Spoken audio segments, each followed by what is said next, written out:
Celebrity feuds are one of those guilty pleasures we can't resist indulging in from time to time. They're usually petty squabbles, but sometimes they're motivation to create some petty, awesome songs. It seems like in particular, YouTube stars love nothing more than to fight against one another using diss tracks. Today, we're going to talk about the rivalry between YouTubers Logan Paul and KSI. We'll delve into their discography and talk about the best and worst. Before we get started, make sure to hit the subscribe button for more great videos from us here at The Trendy. Let's begin. The Fall of Jake Paul Part 1.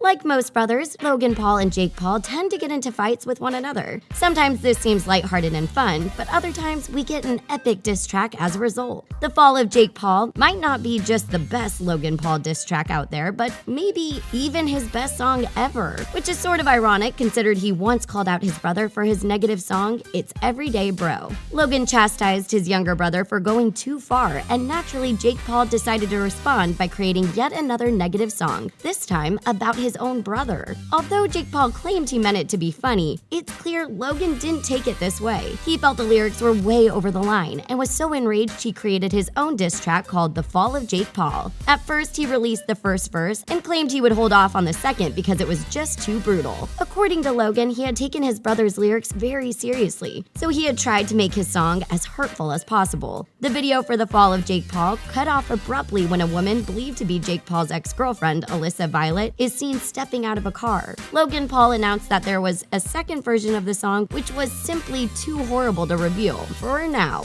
Adam's Apple. There's something satisfying about being the first person to strike a blow in the battle between two YouTubers. It also means that your target either has to fire back or they risk looking weak and like a pushover in front of their fans. KSI and Net Nobody had been feuding for a while when Net Nobody finally released a diss track called Gone. We're not here to discuss the work of Net Nobody, but we'll just say it wasn't the most impressive song we've ever heard, and he starts out by rhyming the words rap and crap. Actually, that's a pretty good summation of the song. But regardless, for all intents and purposes, shots were fired and KSI knew he couldn't take this sitting down. At first, his move seemed pretty immature. He boasted about an upcoming diss track on Twitter and made some immature photoshops of Net Nobody. But then KSI really upped the ante. He posted a picture of himself chilling with Alyssa, who just so happens to be not only Net Nobody's girlfriend, but the mother of his child with whom he's in a bitter custody battle. So when KSI released his diss track, Adam's Apple, featuring Alyssa, it was already guaranteed to hurt Net Nobody as much as possible. KSI made a better song, a better video, and got Net Nobody's ex on his side. He definitely won this battle, no questions asked. Santa diss track. We can see why Logan Paul would have beef with his brother Jake Paul. However, he once bafflingly took aim at one of the most beloved fictional characters of all time, Santa Claus. He starts off the song's Santa diss track by claiming he's upset Santa Claus has never made a visit to the Paul household. The entire pre-chorus of the song is just Logan telling you over and over again to buy his merch. Not only is the song just plain bad, but its premise is just insulting to Logan's fans. Earthquake. What makes a good diss track even better?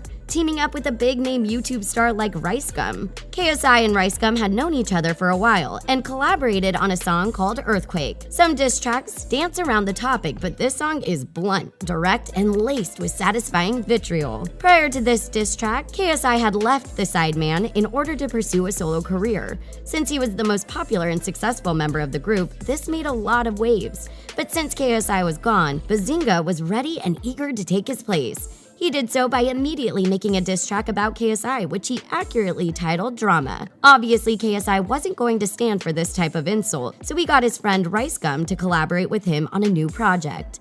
Although Bazinga is the main target, Earthquake has plenty to say about everyone in the sideman. Now, when it comes to laying down the insults, we have to say Earthquake is pretty brutal and holds no punches. Not only did KSI manage to create a great diss track, but he also involved a huge YouTuber like Rice Gum, which gave him more notoriety and visibility. No Handlebars. We're not sure if Logan Paul actually intended this song to be a diss track, but it sure stirred up a ton of controversy. Logan Paul released a single he called No Handlebars. To fans of the group Flowbots, the song sounded awfully familiar. No Handlebars heavily borrowed from their song, Handlebars. Only in Logan's version, he sang about how he can ride your girl with no handlebars.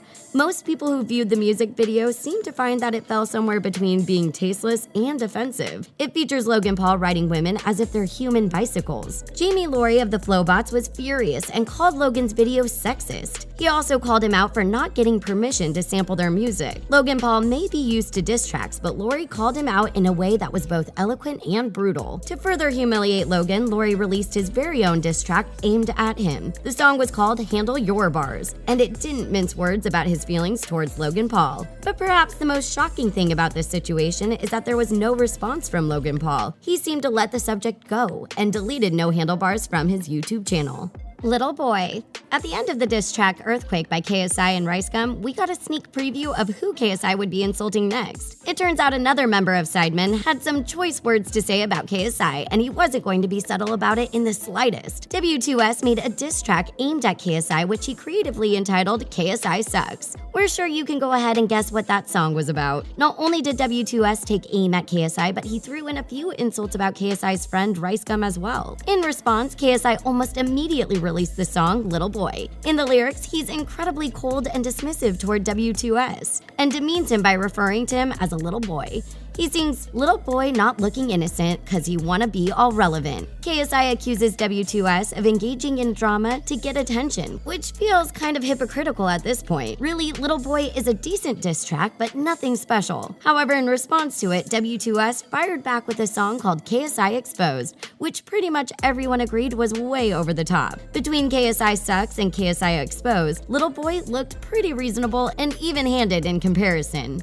The Fall of Jake Paul Part 2. You didn't think we were going to leave you hanging, did you? When we left off, Logan Paul had penned a cruel ballad to his younger brother Jake Paul, but he only aired the first verse of The Fall of Jake Paul, and the brothers seemed to be working towards mending their fractured relationship. But of course, this didn't last very long before Jake decided to pull a prank on Logan. He rented a billboard and covered it with an image of Logan's face, imploring people to buy his merch. Logan didn't find this amusing and demanded that Jake take it down. When he refused, Logan decided to stop playing nice and finally released the much-anticipated second verse of The Fall of Jake Paul. The first verse had pretty simple disses, including I think you kinda salty cause I'm the favorite son, and I'm a maverick, you're a sidekick, yeah, I brought you to LA. But it's clear in the second verse the gloves came off, since it starts with hold up, I'm throw up, look at your face, you don't know what it means to glow up. There were also allegations in the song that Logan was now romantically involved with Jake's ex, Alyssa Violet. Two Birds, One Stone. We have to admit that the title of KSI's song, Two Birds, One Stone, is pretty clever. This is a true double diss track. On the one hand, it's a clear response to Road to Sean's KSI Exposed, which we talked about previously. But this time, KSI is also taking aim at a new enemy, Joe Weller. Although Weller didn't come up with a diss track on his own, he threatened KSI in an exceptionally public manner. He called him out repeatedly and started a poll asking if people wanted to see him face off against KSI in a boxing match. See, we know that YouTubers love to fight with one another. Sometimes they have legitimate grievances, but other times they're just concocting a ruse to get themselves more attention. But these two ended up taking their fight into a real-world boxing match. After the poll showed that people really wanted to see Joe Weller and KSI fight, Weller started trash-talking. He said that KSI would chicken out of the fight, and instead KSI came up with the song Two Birds, One Stone. In the lyrics, he claims that this is the last time he's going to face off against Joe Weller with his words. Not only did he deliver a great diss track, but he also didn't back down from their fight. KSI was the clear victor, and after the referee announced his win, he declared that he had both talked the talk and walked the walk. Live. Immediately following his fight with Joe Weller, KSI didn't even take a moment to relax. He immediately called out a challenge to another YouTuber who might want to fight him in the ring. At the time, he specifically named Logan Paul and Jake Paul as people he would look forward to fighting. At first, it seemed as if it would be Jake Paul rising to the challenge. Jake Paul sent out a tweet pretending he doesn't know who KSI is, but KSI had the perfect retort. He replied that should he and Jake Paul meet in person, he would drop him faster than Disney did. This is a reference to Disney firing Jake Paul as a result of his constant controversies. Despite the trading of insults, it was eventually decided that KSI would be facing off against Logan Paul. Now, we've seen that KSI is clearly capable of coming up with funny and clever insults, But can he do so on the fly? During an appearance of The Big Narsty Show, KSI was given the opportunity to speak about Logan Paul. Instead, he sort of awkwardly said he wanted to use his fist on Logan Paul in a way that was almost suggestive. He knew immediately he had bombed, and social media went into a frenzy mocking his efforts. Going into the fight, many thought KSI would win no problem. We had seen him fight before, and his insults tended to be much sharper and more powerful than his opponents. But this slip-up definitely put some doubts into our heads, and may have thrown off KSI as well. Who do you think will win in the epic battle between KSI and Logan Paul? Make sure to tell us your predictions in the comments section, and then hit the subscribe button for the latest videos from The Trendy. We'll see you next time.